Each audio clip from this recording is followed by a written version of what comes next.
Welcome to மரநிழல். இன்னொரு episode. இந்த எபிசோடில் ரொம்ப முக்கியமான டாபிக் என்னென்னா எல்னினோ. இப்போ எல்னினோங்கிறது எல்லா பேப்பர்களையும் வந்துக்கிட்டு இருக்கு. அதனால் ஓரளவுக்கு நம்ம மக்களுக்கும் ஓரளவுக்கு அதை பற்றி என்ன அப்படிங்கிறத கொஞ்சம் புரிஞ்சிக்க முடியுது. இருந்தாலும் அது சம்மந்தமான ஒரு டீப் டிஸ்கஷன் வரல. ஏன்னா அதோடைய பாதிப்பு என்ன இருக்கும் அப்படிங்கிறத ரொம்ப சர்வசாதாரணமாக தான் இந்த மக்கள் அதை அசட்டையாக தான் எடுத்துக்கிறாங்க. ஏன்னா கவர்மெண்ட்டும் சரி அதை வந்து ஒரு மூமெண்ட்டாக பண்ணலை. டேட்டா நிறைய கொடுக்குறாங்க, சயின்டிஸ்ட் நிறைய கொடுக்குறாங்க. ஆனாலும் அதுக்கு ஒரு முன்னெச்சரிக்கை நடவடிக்கை அப்படிங்கிறத பற்றி இன்னும் ஒரு கைட்லைன்ஸு பெரிய அளவுக்கு வரல. Government is aware of it, but இன்னமும் அதை பற்றிய கைட்லைன்ஸ் வரல. ஆனால் இந்த எல்னினோங்கிற ஃபினாமினனை பார்க்குறதுக்கு முன்னாடி நம்ம குளோபல் வார்மிங் அப்படிங்கிறத நம்ம ரொம்ப தொடர்ந்து பேசிக்கிட்டு இருக்கோம். இந்த குளோபல் வார்மிங்கிறது கடந்த 40 வருஷமாக இன்டர்நேஷ்னல் கான்ஃபரன்சஸ்லாம் போட்டு அதுக்கு ஒரு கன்சென்சஸ்லாம் அரைவாகி கடைசியில் அது எதுவுமே நடக்கலை. அது பாட்டு அந்த டெம்பரேச்சர் ஏறிக்கிட்டே தான் போகுது. கிட்டத்தட்ட 1.5 டிகிரிஸ் ஆல்மோஸ்ட் ரீச் ஆயிடுச்சு. வேர்ல்டுடைய கடந்த 100 வருஷத்தில் இல்லாத அளவுக்கு இந்த தடவை 1.5 டிகிரிஸ் வந்து ஏறிடுச்சு. ஸோ இந்த குளோபல் வார்மிங்னால் இப்போது இது வந்து யூரோப்பில் கடுமையான பாதிப்பு இருக்குது அப்படிங்கிற நம்ம பார்க்குறோம். சமீபத்தில் கூட ஃப்ரான்ஸில் வந்து 1300 பேர் இந்த ஹீட் வேவ்னால் இறந்துருக்காங்க.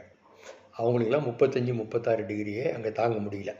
ஆனால் யூரோப் வந்து நார்மலி கோல்டு கிளைமேட் உள்ள கண்ட்ரி. அதனால் அந்த எல்லாமே வந்து 35-36 டிகிரிலாம் போச்சுன்னா கடுமையான ஒரு வெப்பத்துக்கு அவங்க ஆளாகிறாங்க. இது ஒன்றும் ஃப்ரான்ஸில் வந்து ஒன்றும் புதுசு இல்லை. 2003 கிட்டத்தட்ட 15,000 பேர் ஹீட் வேறு செத்து போயிருக்காங்க. அதுக்கப்புறம் தான் ரொம்ப தீவிரமாக நடவடிக்கைகள் எடுத்தாங்க. ஆனாலும் இப்போ திருப்பி அந்த ஹீட் வந்து அதை விட கடுமையாக பாதிச்சிருக்கு. இது ஒன்றா மெயின் ரீசன் என்னன்னா, நம்ம அதான் சொல்கிறோமே, ஃபாசில் ஃபியூயல் சொல்கிறோம் இல்லையா, நம்ம பெட்ரோலாக எடுக்கிறதுக்கு க்ரூட் ஆயிலாக எடுக்கிறதுக்கு பண்ணுறாங்க இல்லையா, அதுலேருந்து வர்ற இந்த ஹீட் தான் மெயினாக. Carbon di oxide, carbon monoxide, methane, இந்த கேஸ்லாம் அட்மாஸ்ஃபியரில் போயிட்டு அது ஒரு குளோபல் வார்மிங்க்கு தூண்டுதலாக இருக்குது. இது வந்து ஒரு டெக்னிக்கலாக நம்ம அதை அந்த அளவுக்கு புரிஞ்சுப்போம். நமக்கு வந்து தேவை வந்து என்னென்னா குளோபல் வார்மிங் எப்படி நம்மளை அஃபெக்ட் பண்ணுது அப்படிங்கிறத நம்ம பார்க்குறோம். ஸோ கடுமையான பாதிப்பு ஹீட் வேவ் வந்து யூரோப் முழுக்க இன்றைக்கி கடுமையாக பாதிச்சிருக்கு. அதில் ஒரு சுவிட்சர்லாண்டில் ஒரு தியேட்டர்ஸ்லாம் இருக்குது இல்லையா, அங்கேயும் 36-37 டிகிரி போனோன்னே வயசானவங்க 65 வயசுக்கு மேலே போனவங்களுக்கெல்லாம் தியேட்டரில் வந்து அவங்கள வந்து சினிமா பார்க்குறது ஃப்ரீ டிக்கெட் கொடுக்குறாங்க. ஏன்னா அங்கே போய் ஒரு 4 மணி நேரம் உட்காந்துட்டாங்கன்னா ஒரு அந்த ஹீட்லேருந்து அவங்க வந்து ஹீட் பாதிப்பு இல்லாமல் இருப்பாங்கங்கிறதுக்கு அந்த மாதிரி அவங்க பண்ணுறாங்க. இதெல்லாம் வந்து ஒரு நியூ ஃபினாமினன் நடந்துக்கிட்டு இருக்குது உலகத்தில். நம்ம தெரியணுங்கிறதுக்காக தான் இதெல்லாம் சொல்கிறேன். இது நம்ம வந்து இன்னமும் நம்ம மண்ணுக்கடியிலேயே நம்ம தலையை வச்சுக்கிட்டு உலகம் நல்லா இருக்குது, நமக்கு ஒன்றும் ஆகாது, இந்த நமக்கு ஒன்றும் ஆகாதுங்கிறது தான் நமக்கு இப்போது பிரச்சனையே. இது ஒன்றும் இன்கன்வீனியண்ட்டாக தான் இருக்குது நமக்கு. நிறைய பேருடைய இது என்னென்னா, இப்போ கேட்டிங்கன்னா வெயில் கடுமையாக தான் இருக்குது, கஷ்டமாக தான் இருக்குது. அது யூஷுவல் பாணியில் அதை ஒதுக்குறோம். அது அப்படி இந்த தடவை ஒதுக்க முடியாது. ஏன்னா ஜூலை ஆகஸ்ட்லேருந்து இது என்ன காரணம், குளோபல் வார்மிங் நான் ஏற்கனவே சொன்ன மாதிரி ஃபாசில் ஃபியூயல்ஸ் எல்லாம் ரொம்ப கடுமையான எக்ஸ்ப்ளாய்டேஷன் நடந்ததுனால தான் இந்த மாதிரி கடந்த 100 இண்டஸ்ட்ரியலைசேஷன் ஒரு மிகப்பெரிய ப்ராப்ளம். அதனால இந்த மாதிரி குளோபல் வார்மிங் வந்து இன்றைக்கி ஒரு அச்சுறுத்தக்கூடிய, மனித இனத்தையே அச்சுறுத்தக்கூடிய, பூமியை அச்சுறுத்தக்கூடிய ஒரு பெரிய ஆபத்தான சூழ்நிலையை கொண்டு வந்து விட்டுருக்கு. இப்போ இதுலேருந்து ஒரு ரெமடியை நோக்கி பேசுகிறாங்க, ஆனால் நடக்கலை. இது வரைக்கும் அது சம்மந்தமாக நடக்கலை. இந்தியாவில் டார்கெட்லாம் வச்சுருக்காங்க, அது மாதிரி சைனா டார்கெட் வச்சுருக்காங்க, அமெரிக்கா இதுலேருந்து எல்லாத்தையும் முற்றிலும் விலகிட்டாங்க. குளோபல் வார்மிங்னு ஒன்று இருக்கிறதையே நான் ரெக்கக்னைஸ் பண்ணலன்னு அவர் ட்ரம்ப் சொல்லிட்டார். அதனால் அது ஒரு பக்கம் ஓடிட்டுருக்கு. ட்ரில் பேபி ட்ரில், அதாவது இன்னமும் நம்ம வந்து க்ரூட் ஆயில் எக்ஸ்ப்ளாய்ட் பண்ணணும், நிறைய இருக்குது, இவங்க வந்து சயின்டிஸ்ட்லாம் சும்மா சொல்லிகிட்டு இருக்காங்க, அப்படிலாம் ஒன்றும் இல்லைங்கிற மாதிரி அவரோட விளக்கம் கொடுக்குறாரு அமெரிக்க ஜனாதிபதி. இருந்தாலும் குளோபல் வார்மிங் இஸ் ரியல். இப்போ அடுத்தது இந்த குளோபல் வார்மிங்க்கு மெயின் ரீசன் என்னவாக இருக்குது, அடுத்தது குளோபல் வார்மிங்க்கு அடுத்தது என்னென்னா அர்பனைசேஷன், ரேப்பிட் அர்பனைசேஷன். உலகம் முழுக்க கிட்டத்தட்ட 60% மக்கள் வந்து நகர்ப்புறங்களில் வாழ்கிறாங்க. நகர்ப்புறங்கள்லாம் என்ன அர்த்தம்னா அதில் உள்ள எல்லா பசுமை இதெல்லாம் எடுத்துகிட்டு ட்ரீஸ்லாம் அப்புறப்படுத்தப்பட்டு வீடுகள் அதுக்கு அவங்களுக்குள்ள மக்களுக்கான வசதிகள் செய்து கொடுக்குறது இந்த மாதிரியான இதில் போகும்போது நேச்சுரலாக பசுமை சூழல் இல்லாதப்போ அதனால் ஹீட் ஜென்ரேட் ஆகுது. இந்த ஹீட் என்ன ஆகுது அப்படின்னா, ஒரு கான்க்ரீட் வீடு இருக்குதுன்னா பகல் முழுக்க அந்த ஹீட்டை தாங்கி வச்சுக்கிறோம் உள்ள அந்த சோத்தில். ராத்திரி பார்த்திங்கன்னா அதை வெளியிடும், கடுமையாக இருக்கும். நமக்கு ராத்திரி ஏன் அவ்வளோ தூரம் நம்ம படுக்க முடியாமல் திணறோம் அப்படின்னா, ஏசி இல்லாமல் இருக்க முடியல. ஏசியை பற்றி அப்புறம் வருவோம். இந்த மாதிரியான ஒரு சூழ்நிலை அர்பனைசேஷனில் ரேப்பிட் அர்பனைசேஷன் உலகம் முழுக்க, குறிப்பாக இந்தியாவில் கடுமையான அர்பனைசேஷன் நடந்துக்கிட்டு இருக்குது. ரூரல்லேருந்து நிறைய பேர் மைக்ரேட் ஆகி அர்பனுக்கு வராங்க. நீங்கள் சென்னையிலே பார்க்கலாம். ஒரு காலத்தில் தாம்பரம்லாம் அவுட் சைடு ஆஃப் சிட்டிம்பாங்க. இன்றைக்கி பார்த்திங்கன்னா செங்கல்பட்டு வரைக்கும் சிட்டி லிமிட்ஸ்னு சொல்கிற அளவுக்கு ஆயிடுச்சு. கிரேட்டர் சென்னை கார்ப்பரேஷன் சொல்லிவிட்டு எல்லாத்தையும் அர்பன் பண்ணிகிட்ருக்கோம். ஸோ இந்த நகர்ப்புறத்தில் வாழ்கிறவங்களுடைய பாப்புலேஷன் சென்னை மாத்திரமே பார்த்திங்கன்னா கூட கடுமையாக இருக்குது. இந்த நகர்ப்புறமயமாதலும் one of the reasons for heat stroke, heat வேவுக்கு வர்றதுக்கும் ஹீட் சம்பந்தமான வியாதிகள் வர்றதுக்கும் கடுமையான காரணமாக இதெல்லாம் இருக்குது. இப்போ தான் 3வது ஒரு பிரச்சனை வருது. இந்த வருஷம் ரொம்ப அக்யூட்டாக வந்துட்டுருக்கு. எல்லினோங்கிறது ஒன்றும் புதுசான விஷயம் இல்லை, ரொம்ப வருஷமாக இருக்குது. அப்பப்போ வரும், தலையை காட்டும், போகும். அதில் சில பாதிப்புகள்லாம் இருந்திருக்கு, இல்லை சொல்ல. ஆனால் என்னென்னா பசிபிக் ஓஷனில் அந்த ஒரு சுழற்சி ஏற்பட்டு அந்த வாட்டரில் அதில் ஒரு வார்ம் ஏர் வெளியில் அது அட்மாஸ்பரிக் ஏரோட ரொம்ப நிறைய ஹீட் ஜென்ரேட் ஆகி அது நம்ம கோஸ்ட்டுக்கெல்லாம் வருது. ஸோ இதுதான் அதோடைய நார்மல் இது. சயின்டிஸ்ட்லாம் அப்புறமா நிறைய எக்ஸ்பிளைன் பண்ணுவாங்க. அதை நீங்கள் யூடியூப்பில் போய் பாருங்கள், சயின்டிஸ்ட் என்ன சொல்கிறாங்கங்கிறது. இது ஜென்ரல் ஃபினாமினன். இப்போது இந்த எல்லினோங்கிறனால இப்போது நமக்கு ஜூலை, ஆகஸ்ட்டு இது என்னென்ன கண்ட்ரிஸ் பாதிக்கப்பட போகுது அப்படி சொல்கிறாங்கன்னா, நம்ம ஏஷியாவில் சவுத் ஈஸ்ட் ஏஷியா மெயினாக, அப்புறம் லாட்டின் அமெரிக்கன் கண்ட்ரிஸு, அமெரிக்கா கடுமையாக பாதிக்கப்பட போகுது. இந்தியா மாதிரி கூட இல்லை. இந்தியாவில் டார்னேடோலாம் நம்ம பார்த்துருக்க மாட்டோம். தூத்துக்குடியில் ஒரு தடவை வந்திருக்கு. ஆனால் அது மாதிரி அமெரிக்காவில் ரொம்ப சர்வசாதாரணம். ஆனால் இந்த தடவை ஹீட் கடுமையாக ஆகும் அப்படின்னு சொல்கிறாங்க. இந்த எல்லினோனால் அமெரிக்காவும் கடுமையாக பாதிக்கப்படும். இந்தியாவிலையும் கிட்டத்தட்ட ஒரு 110 டிஸ்ட்ரிக்ட் ஐடென்டிஃபை பண்ணி வச்சுருக்காங்க. தமிழ்நாடு இல்லாட்டாலும் தமிழ்நாடும் இதில் கடுமையாக பாதிக்கப்படும் அப்படிங்கிறது உண்டு. இந்த எல்லினோனால் என்ன பிரச்சனை, ஜூலை, ஆகஸ்ட்டில் செட் ஆகி நெக்ஸ்ட்டு ஜான்வரி, பிப்ரவரி வரைக்கும் இருக்க போகுது. இதோடைய ஒரு பக்கம் ஹீட்டு கடுமையாக இருக்கும், இன்னொரு பக்கம் இது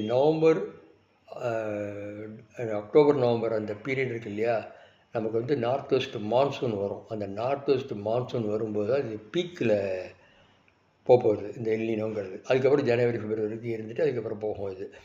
அந்த டயத்தில் நார்த் வெஸ்ட் மான்சூன் வரும்போது இந்த எல்லினோ பீக் ஆகும்போது என்ன நடக்க போகுதுன்னா, நம்ம பார்த்தோமே 2015 டிசம்பரில் எப்படி ஒரு அடமழை பெஞ்சு சென்னை முழுக்க வெள்ளம் இருந்தது இல்லையா, அது மாதிரி ஒரு அடைமழை பெய்ய வாய்ப்பு இருக்குது. ஒரு வருஷம் நம்ம காயல்பட்ட 96 சென்டிமீட்டர் பெஞ்சுது ஞாபகம் இருக்கும். அது மாதிரி எப்போவுமே இப்போ மும்பையில் கூட இப்போ போன வாரம் பார்த்திங்கன்னா சவுத் வெஸ்ட் மான்சூனில் கடுமையான மழை, ஒரு நாளைக்கு 30 சென்டிமீட்டர் தான் பெய்யுது. இது எப்போவுமே பண்ணலாம். இப்போ முன்னாடிலாம் பார்த்திங்கன்னா நார்த் வெஸ்ட் மான்சூன் அப்படின்னு பார்க்கும்போது, நார்த் ஈஸ்ட் மான்சூன் பார்க்கும்போது அது அக்டோபர் 20, 21 ஆரம்பித்து நவம்பர் 2 வரைக்கும் அப்படியே ஸ்ப்ரெட் ஆகும். ஸோ வருஷத்துக்கு ஒரு 100 சென்டிமீட்டர் அப்படி இருக்கும். இப்போ அப்படிலாம் இல்லை. மொத்தத்தில் 40 நாளில் ஒரு 3-4 நாளில் அந்த 100 சென்டிமீட்டர் பெஞ்சிட்டு அது பாட்டு போயிடும். மீதி நாள்லாம் அதில் இருக்காது. இதனால் பெரிய பாதிப்பு தான் நமக்கு உண்டாகுமே ஒழிய நம்ம அந்த நிலத்தடி நீர்லாம் அவ்வளோ தூரம் ஸ்டே ஆகாது. நமக்கு ஃப்ளட்டுனால் கடுமையான டேமேஜஸ் தான் உண்டாகும்.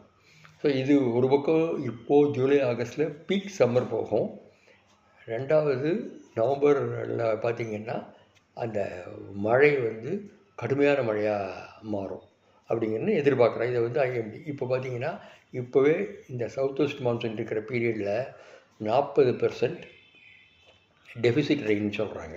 அதாவது தட்டுப்பாடு இப்போதைக்கு 40% ஜூலையில் டெஃபிசிட் ரெயின் இருக்கும் அப்படிங்கிறாங்க. இதனால் இதுதான் பாதிக்கப்படும்னா விவசாயம் கடுமையாக பாதிக்கப்படும். அது நமக்கு முக்கியமான விஷயம். நம்ம அக்ரிகல்ச்சர் கண்ட்ரி. விவசாயம் பாதிக்கும்போது விவசாய உற்பத்தி பாதிக்கும்போது நமக்கான உணவு உற்பத்தி பாதிக்கப்படும். அது கடுமையான ஒரு வறட்சியை உண்டு பண்ணும் அப்படிங்கிறதெல்லாம் சொல்லும்போது நம்ம அதை எப்படி சேஃப்கார்ட் பண்ணுறது? ஏன்னா இந்த மாதிரி பீரியடில் இன்னொன்று விவசாயிகள் வெளியில் வர முடியாது, ரொம்ப கஷ்டம். ஸோ அதெல்லாம் அந்த சிக்கல்லாம் இருக்குது. ஸோ இந்த ஓவராலாக இந்த சிச்சுவேஷன் வந்து கொஞ்சம் கிரிம்மாக தான் இருக்குது. இதில் பார்த்திங்கன்னா ஏசி யூஸ் பண்ணுறோம். நம்மளை மாதிரி ஆளெலாம் ஏசி யூஸ் பண்ணி வீட்டுக்குள்ளேயே உட்காந்து பண்ணுறோம். நம்மளை பாதுகாத்துக்க முடியும். ஆனால் எத்தனை பேர் ஏசி யூஸ் பண்ணுறாங்க? நம்ம நாட்டில் கணக்கெடுத்தோம்னா 1%, 2% கூட இருக்காது. அது போக பாதி பேர் வந்து ரோட்டில் வேலை செய்ய, இப்போ கன்ஸ்ட்ரக்ஷன் ஒர்க்கர்ஸ் எடுத்துக்கிட்டோம்னா, அது மாதிரி இண்டஸ்ட்ரியல் ஒர்க்கர்ஸு, அது மாதிரி விவசாயிகள், நீங்கள் அப்புறம் கிக் ஒர்க்கர்ஸ் அந்த ரோட்டில் நம்ம பார்க்குறோமே, ஸ்விக்கி, ஜொமேட்டோன்னு ஓடுறாங்களே, அதெல்லாம் பார்த்திங்கன்னா ரோட்டில் தான் அலையிறாங்க. ஸோ இவங்களுக்கெல்லாம் கடுமையான இந்த வெப்ப பாதிப்பு. நம்ம நினைக்கிறோம் 38, 39 டிகிரிங்கிற, நான் சின்ன வயசில் அதெல்லாம் பார்த்துருக்கேன் 30. ஆனால் எங்களுக்கு பாதிப்புன்னு அதெல்லாம் சின்ன வயசில் தெரிஞ்சதே கிடையாது. அந்த அந்த வெதர் அந்த ஹை டெம்பரேச்சர் வந்து அவ்வளோ தூரம் எங்களுக்கு பாதிக்காது. ஆனால் இப்போ வந்து அதே 39, 40 டிகிரிலாம் வந்து நமக்கு 45, 50 டிகிரி ஹீட்டை வந்து நம்ம உடம்புல கொடுக்கும். இதனால் என்ன ஆகுது அப்படின்னா, நம்ம தொடர்ந்து தண்ணி குடிக்கணும், தொடர்ந்து நம்மளை பாதுகாத்துக்கணும், நம்ம வீட்டுக்குள்ளே உட்காரணும், இந்த மாதிரி இருக்குது. ஆனால் இந்த மாதிரி ஒர்க்கர்ஸுக்கு உட்கார முடியுமா? டெய்லி ஏர்னிங் பண்ணுறவங்களுக்கு உட்கார முடியாது. விவசாயிகளுக்கு உட்கார முடியுமா? உட்கார முடியாது. கன்ஸ்ட்ரக்ஷன் ஒர்க்கர்ஸ் உட்கார முடியுமா? உட்கார முடியாது. அந்த வெயில் பீரியட் 11 to 3, 10 to 3 வரைக்கும் அவங்க வந்து கண்டிப்பாக வேலை பார்த்தா ஆகணும். அந்த மாதிரி கண்டிஷனில் அவங்களோட பாதிப்பு கடுமையாக இருக்கும். அவங்களுக்கான பாதிப்பு ஏற்கனவே லாஸ்ட் இயர், அதுக்கு முந்தின வருஷம்லாம் ஹீட் வேவ்னால கடுமையாக செத்து போயிருக்காங்க. நம்ம நாட்டில் நார்த் இந்தியாவில் கடுமையான ஹீட்டு, அது நிறைய பேர் நம்ம ஆயிரக்கணக்கில் செத்து போயிருக்காங்க. இந்த டேட்டா இன்னும் சரியான டேட்டா இல்லை நம்மள்கிட்ட. இந்த வருஷம் ஆல்ரெடி நிறைய பேர் செத்து போயிருக்காங்க வெறும் ஹீட் வேவ்ஸ்னால். இந்த தடவை ஒட்டுமொத்த பொருளாதாரமே ஒரு ஒரு மாதிரியான சங்கடத்துக்கு உள்ளார ஒரு ஸ்டேஜ் வந்து இந்த எல்னினோனால் க்ரியேட் ஆகும். இது போக நிறைய பேருக்கு உடல் பாதிப்பெல்லாம் உண்டாகும். அப்படிங்கிறதெல்லாம் ஹெல்த் கண்டிஷன் வில் டிட்டோரியோரேட். நீங்களே பார்த்துருப்பீங்க. நீங்கள் அவ்வளோ ஈஸியாக அதை ஒதுக்க முடியாது. நம்ம லாஸ்ட் இயர் நம்ம வெளியில் சுற்றினதுக்கும் இப்போ வெளியில் சுற்றுறதுக்கும் நிறைய வித்தியாசத்தை பார்ப்பீங்க. உங்களால் வெளியில் சுற்ற முடியாது, அந்த அளவுக்கு இருக்குது. ஸோ இது அப்படின்னா அந்த வெளியிலேயே வேலை செய்கிறவங்களுக்கு எவ்வளோ பெரிய பாதிப்பு இருக்குங்கிறத நம்ம பார்க்கலாம். அது கிட்டத்தட்ட நிறைய ஒரு 50% வெளியில் இருக்காங்க. ஸோ இந்த மாதிரியான ஒரு கண்டிஷனில் தான் எல்னினோ அப்படிங்கிற பாதிப்பு. நான் சொன்ன மாதிரி குளோபல் வார்மிங், அர்பனைசேஷன், பசுமைச்சூழல் இல்லாத ஒரு நிலை, அதுக்கப்புறம் எல்னினோ இந்த ஒரு பாதிப்பு. இந்த பாதிப்பில் டெம்பரேச்சர் ஹையாக இப்போ பீரியடில் வறட்சி எடுக்கிறது. அதுக்கப்புறம் நீங்கள் நவம்பரில் பார்த்தீங்கன்னா பீக்கில் இந்த எல்னினோ போகும்போது அதில் வந்து கடுமையான மழை பெய்யும். டில் ஜனவரி, பிப்ரவரி வரைக்கும் இது இருக்கும். ஸோ இந்த தாக்கம் வந்து ஒரு பிகினிங் தான் நான் சொல்கிறேன். இது வந்து இந்த வருஷம் எல்னினோ வந்து கடுமையான தாக்கம், இது வரைக்கும் இல்லாத அளவுக்கு கடந்த 22 தடவை வந்திருக்குன்னு சொல்கிறாங்க. ஆனால் இந்த அளவுக்கு இந்த வருஷம் வந்து அது வந்து கடுமையான தாக்கத்தை அது ஏற்படுத்த போகுது அப்படிங்கிறத வந்து நம்ம கண்டிப்பாக உணரணும். இதை வந்து அவ்வளோ அஜாக்கிரதையாக நம்ம எடுத்துக்கூடாது. நார்மல் தானே, அப்படி வெக்க தானே இருக்குது, நம்ம வாட்டுட்ட வெளியில் போகலாம் அப்படிங்கிறதெல்லாம் இந்த வருஷம் நம்ம அந்த ரிஸ்க்கெலாம் எடுக்கக்கூடாது. அது மாதிரி ஏழை எளிய மக்களுக்கு அரசாங்கம் என்ன செய்ய முடியுமோ முன்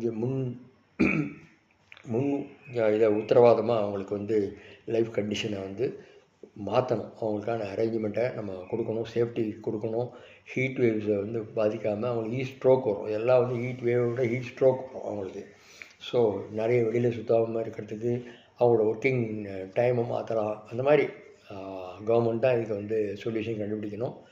இது வந்து ரொம்ப சீரியஸான இஷ்யூ. எல்னினோங்கிறது குளோபல் வார்மிங், அர்பனைசேஷனுக்கு அடுத்து இந்த இஷ்யூ எல்னினோ வருது. நெக்ஸ்ட்டு 6 months நம்ம காஷியஸாக இருக்கணும் அப்படிங்கிறதான் நான் இப்போ உங்களுக்கு சொல்ல விரும்புகிறது. நன்றி, வணக்கம்.